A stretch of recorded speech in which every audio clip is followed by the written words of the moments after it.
तैयारी है, जो प्लेयर्स है, जो मेरिट है, वो है नहीं हमारे पास। और पूरी दुनिया में, सब कॉन्टिनेंट में बात हो रही है उस्मान तारी की, कब आया बॉलिंग करने, 11वां ओवर।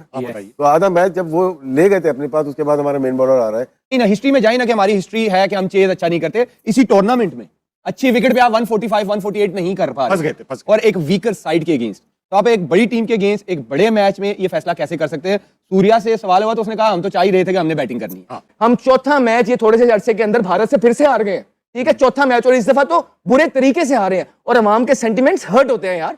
तो खुदारा ये जो आपके 3-4 प्लेयर हैं सीनियर, अब इनका टाइम अप हो चुका है। अब ये फैक्ट्स है आपके, दुख होता है बहुत ज्यादा। इतनी हाइप क्रिएट हुई, हम खेलेंगे हम नहीं खेलेंगे, हम खेलेंगे हम नहीं खेलेंगे, हाथ मिलाया नहीं मिलाया, इवेंचुअली जब परफॉर्मेंसेस नहीं आती, this all does not matter. आज किसी ने भी पलट के ये नहीं पूछा हाथ मिलाया कि नहीं मिलाया। बैटिंग में अगर देखी जाए तो इंडियन बॉलर्स ने जो है ना वो एक्सपोज करती है पाकिस्तान की टॉप ऑर्डर बैटिंग लाइनअप को। जहां थोड़ा सा बॉल बाउंस, थोड़ा स्विंग हो रहा है, तो वहां हमारी बैट्समैनों की टांगे, टेक्निक वैगनिक सब आगे पीछे रह गई। जो अगर वो अच्छी बॉलिंग कर रहे हैं तो आप उनके साथ बदतमीजी वाली क्रिकेट ना खेलो ना, आप एटलीस्ट क्रिकेटिंग शॉट्स तो खेल सकते हो ना सर्कल में, अगर बॉलिंग अच्छी हो रही है। लेकिन आज बैटिंग में तो मैं तो हैरान था कि हमारे बैट्समैन कर क्या रहे हैं, करना क्या चाह रहे हैं। कि 8 से 9 ओवर के बाद पाकिस्तानी प्लेयर्स ने बॉडी लैंग्वेज जो उनकी बता रही थी कि मैच इन्होंने फेंक दिया है, ये मेंटली ऐसा महसूस हो रहा था कि मैच हार गए। तो लीडर खुद एक ऐसा स्टूपिड सा शॉट मार के चला गया बाहर ड्रेसिंग रूम में, लीडर ने क्या करना है फिर? मेरा मतलब है कि जब लीडर ही आउट हो जाए, ऊपर के आपके 3 टॉप आउट हो जाए शुरू 6 ओवर में, तो ड्रेसिंग रूम पे इसका नेगेटिव असर ही पड़ता है ना, तो बॉडी लैंग्वेज वहीं गिरना शुरू हो जाती है। तो ये हमारा बॉलिंग अटैक था, ये हमारी बॉलिंग थी। इस विकेट के ऊपर जहां बल्ले पे बॉल नहीं आ रहा, ब्रेक हो रहा है, स्लो आ रहा है, वहां पे हमने सर्किल में पहले 6 में 52 रन करवा दिए।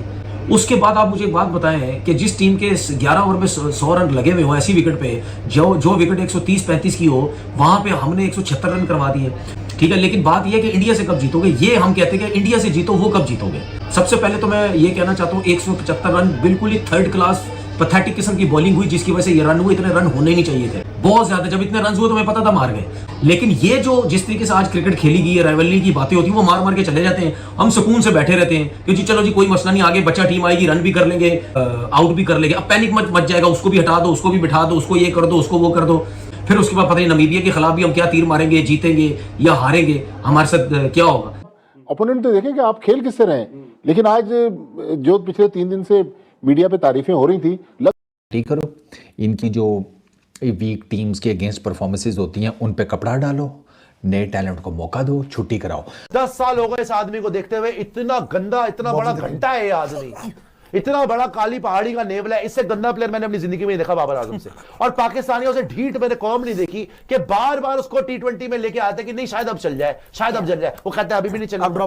भाई यही बात तो हम पिछले 3 साल से कह रहे हैं कि भाई अब इसके बस की बात नहीं है T20 क्रिकेट खेलना। जबरदस्ती क्यों खिला रहे थे? कितने वर्ल्ड कप भाई बाबर आजम और शदाब और शहीन के चक्कर में हमने कुर्बान करने हैं। यही टाइम है भाई इन तीनों को जो है ना धक्के मार के निकाला जाए। ये डिजर्व ही नहीं करते हैं पाकिस्तान की T20 में रहना। आपको लगता है बाबर रिटायर तो नहीं हो जाएगा T20 से? हैं? जैसा हो रहा है उसके साथ बकौल आपके, मैं बाबर तो नहीं हो जाएगा? मैं बाबर को यहाँ मशवरा दे रहा हूँ एक, रिटायर होने की सोचो भी मत, आओगे पाकिस्तान टीम में वापस। जो लोग आपको पीछे करना चाह रहे हैं आएंगे, आप वापस आओगे, आप T20 क्रिकेट में ही आओगे वापस। ये भी आएगा वापस, रिजवान भी आएगा और शाहीन भी आएगा, ये तीनों पाकिस्तान टीम में T20 में वापस। शोएब भाई ये बाबर आजम को मुझे मैंने, आपको ज्यादा क्लोजली जानते होगे, आप पाकिस्तान को देखा होगा आपने, बाबर आजम को मैंने जब भी मैंने उनका मैच देखा है, मैंने उनको स्कोर करते हुए नहीं देखा। ये सच्चाई है। लोग चाहे कितने स्कोर कर लें, वो पाकिस्तान के हाईएस्ट रन गेटर हैं, पर कितने मैच बाबर आजम ने जिताए हैं। मुझे तो मैं जब भी उनको देखता हूं, जब भी टीम फंसती है उनका बल्ला नहीं चलता। जब भी कोई बड़ा मैच होता है अगेंस्ट इंडिया, अगेंस्ट भारत, मुझे याद नहीं आता, 1-2 मैच छोड़ दो आप, कब टुप करके खेलते थे। कैफ ने ये बता दिया, बाबर के बारे में बता दिया। आप और की बड़ी परफॉर्मेंसेस उठा के देख लें बड़े मौकों पे, यार हम तो लाख के क्राउड के सामने खेलते थे, इंडिया में आके खेलते हैं, इंडिया आके में जीते हैं, शारजाह में जीते हैं, दुनिया में जीते हैं, हारे हैं, मारे हैं, लेकिन वो टीम वो चीजें खत्म कर दी हैं। आप बच्चे ऐसे हो गए हैं जैसे बेचारे 9 बजे के बाद तो ये होटल से बाहर ही निकल सकते हैं। इस तरह बाबर आउट हुआ है, आई मीन मैं वो बाबर से ये एक्सपेक्ट नहीं कर रहा था कि बिल्कुल क्रॉस सामने की बॉल को क्रॉस मारने चला जाएगा। आई मीन ये वो सारे सीनियर प्लेयर हैं जिन्हें परफॉर्म मेरे ख्याल में जिम्मेदारी बनती है उनके करने। आप हारते हो सवेरा, आप हार जाते हो, लेकिन इस तरह तो कोई नहीं हारता ना, वन साइडेड तो नहीं हारता ना कोई। कहने को बाबर आजम और शाहीन अफरीदी पाकिस्तान के 2 सुपरस्टार्स हैं जिनकी कारकर्दगी के ऊपर हम बात किए बगैर सीना तान कर कहते हैं कि हमारा बैटिंग में बाबर आजम है, बॉलिंग में शाहीन अफरीदी है। लेकिन यही वो 2 खिलाड़ी हैं जिनकी कारकर्दगी देखते हैं तो हम शर्मा जाते हैं। हमें समझ नहीं आता कि क्या यही बाबर आजम है या वही शाहीन अफरीदी है जिसके किस्से हम सुनाते हैं लोगों को, जिनकी बैटिंग और बॉलिंग की बातें करते हैं। अगर एक मैच, 2 मैच, 3 मैच की बात हो तो तब भी ठीक है, लेकिन ये खिलाड़ी मुसलसल नाकाम हो रहे हैं। अब बाबर आजम की अगर हम बात करें तो लगता ऐसा है कि बड़े मैचेस का वो प्रेशर बर्दाश्त ही नहीं कर सकते हैं। T20 वर्ल्ड कप के मैचेस हों और या फिर किसी बड़ी टीम के खिलाफ मैच हो तो उनके बैट से रन्स निकलते ही नहीं हैं। ज़रूरत के वक्त जब क्रूशियल मोमेंट होते हैं, जब पूरी कौम फतह की मुतलाशी होती है, बाबर आजम की जानब देख रही होती है, बाबर आजम अपनी विकेट गंवाकर पवेलियन में जाकर बैठ जाते हैं। और दूसरे शाहीन अफरीदी जिनकी किस्से हम सुनाते हैं, जिनकी बातें करते हैं कि पावर प्ले का या पहले ओवर का मेन बॉलर है, विकेटें उड़ाता है, लेकिन वही खिलाड़ी हमारे लिए सबसे कमज़ोर कड़ी, हमारे सबसे कमज़ोर मोहरा साबित होता है। अब शाहीन अफरीदी की अगर बात करें तो सिर्फ एक मैच के नहीं, गुज़िश्ता 5 मैचेस में देख लें, हर मैच में पावर प्ले में, चाहे नीदरलैंड हो, चाहे यूएसए हो, चाहे इंडियन बैटर हो, कोई भी टीम हो, इनको मारती है। इनको हलवा समझकर खेलते हैं, इनको इजी होकर खेलते हैं। तो फिर वो क्लास कहाँ गई, वो शाहीन अफरीदी का रूप दबदबा कहाँ गया? एक तरफ कल के मैच में इंडिया पहले ही ओवर में अभिषेक शर्मा की कीमती विकेट गिरा चुका है। ओवर में सिर्फ 1 रन बना, अगले ओवर की पहली ही गेंद पर ईशान किशन उठाकर छक्का मारते हैं। तो ये हमारे मैन बॉलर का हाल है। ये दोनों ऐसे खिलाड़ी हैं कि जिनके हम सिर्फ नाम के ऊपर चला रहे हैं इनको, इनकी कारकर्दगी अब बहुत ज़्यादा नीचे हो चुकी है। ठीक है, बाबर आजम की माजी में कारकर्दगी इस काबिल थी कि हम उसके ऊपर बात करते थे, और ये भी बात मान ली जाए कि उनके ऊपर जो गैर ज़रूरी दबाव डाला गया स्ट्राइक रेट की वजह से, उन्होंने अपना स्टाइल इस तरह बाबर आउट हुआ है। आई मीन कि मैं वो बाबर से ये एक्सपेक्ट नहीं कर रहा था कि बिल्कुल क्रॉस सामने की बॉल को क्रॉस मारने चला जाएगा। आई मीन ये वो सारे सीनियर प्लेयर हैं जिन्हें परफॉर्म, मेरे ख्याल में जिम्मेदारी बनती है उनके करने। आप हारते हो सवेर, आप हार जाते हो, लेकिन इस तरह तो कोई नहीं हारता ना, वन साइडेड तो नहीं हारता ना कोई। मेरा पाकिस्तान की टीम है, मेरा मतलब है कि यार आप फाइट करो। अब हमने भी क्रिकेट खेली हुई है, हम भी बहुत दफा हारे हैं, लेकिन इस तरह मुझे तो नहीं याद आ रहा कि कभी हम इस तरीके से क्रिकेट खेले हो या इस तरह हारे हैं, लेकिन इस तरह नहीं हारे, फाइट की है हमने। तो बैट्समैन की इतनी बैटिंग विकेट और क्या चाहिए उनको? आप सारे रखे, उनसे फायदा उठवाए और उनसे पूछे ये सिलेक्शन क्या किया तुम लोगों ने। जो सच है, हम चीखे मार रहे हैं कि भाई ये मैच हिंदुस्तान ने जीता क्या, घसीटा है, बल्कि टॉप क्लास परफॉर्मेंस दे रही है। लोग एक क्रिटिसाइज कर रहे हैं इंडिया को कि यार ये आप क्या रूथलेस बॉलिंग है। क्या ये अच्छा होता और क्या ये अच्छा होगा कि इंडिया अब अपनी बैटिंग के अलावा अपनी फास्ट बॉलिंग को भी सेलिब्रेट करना शुरू कर दे। क्या करूं मैं इस क्रिकेट का, क्या करूं मैं, नहीं क्या करूं।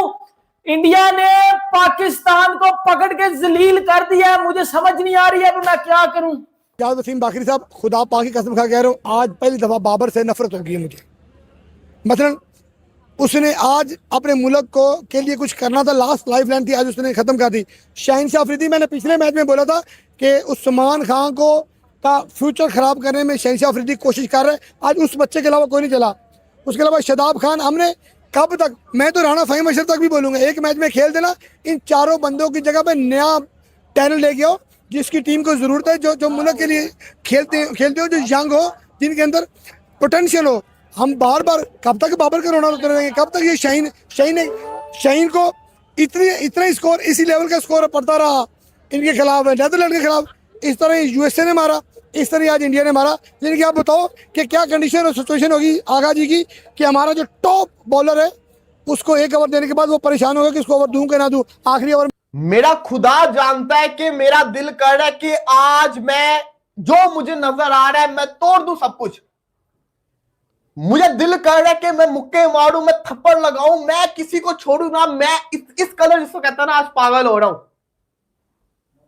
यार। तुम लोगों ने जलील करवा के रख दी है, जलील भी क्या, रुस्वा भी क्या, तुम लोगों ने हमें नंगा करके रख दिया कसम से।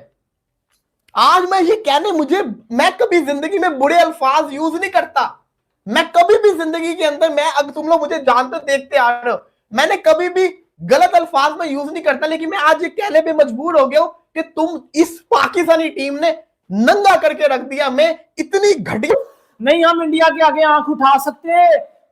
हमें इंडिया ने पकड़ के कुत्ता बना के मारा, पाकिस्तान को इंडिया ने कुत्ते तो मारा। 25 वाला मैच चाहिए आगा जी, 15 वाला मैच चाहिए आगा जी। अब बत्ती बना के अपने अंदर ले लो मैच की आगा जी, अब बत्ती बना के मैच की अपने अंदर ले लो, क्योंकि आपने पाकिस्तान को इंडिया के सामने एक दफा फिर जलील करवा दिया है। मुझे एक बात बताओ, यही हुआ जो हमें पता था कि पाकिस्तान की टीम जो है वो इंडिया से नहीं जीत सकती, वो जो कि वो हुआ।